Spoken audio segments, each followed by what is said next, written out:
CL2 आणि CL3 हे विदेशी किरकोळ विक्री केंद्र आणि देशी दारू किरकोळ विक्री केंद्र, देशी दारू विक्री केंद्र ह्या दोन्ही दुकानांच्या बाबतीत स्थलांतरासाठी नोंदणीकृत सोसायटीची NOC इथून पुढे घेणं बंधनकारक राहील. म्हणजे मग हा प्रश्न निकाली निघेल. कुठेही जर त्यांना दुकान काढायचं असेल, ते सोसायटीत असेल तर सोसायटीची NOC असल्याशिवाय आम्ही त्यांना तिथं परवानगी देणार नाही. अशा पद्धतीनं FL2 आणि CL3च्या बद्दलचा निर्णय आज ह्या प्रश्नाला उत्तर देत असताना राज्याकरताच आम्ही तो लागू करू.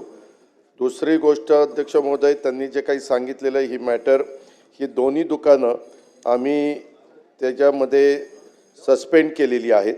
पण त्याच्यातला एक जण कोर्टामध्ये गेला आहे. माननीय उच्च न्यायालय मुंबईमध्ये रिट याचिका त्यांनी दाखल केली 8 डिसेंबरला.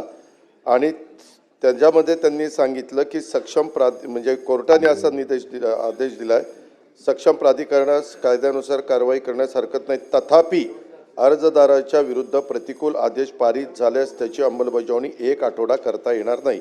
आता त्याची तारीख पुन्हा 11/12/2025ला सुनावणी आहे.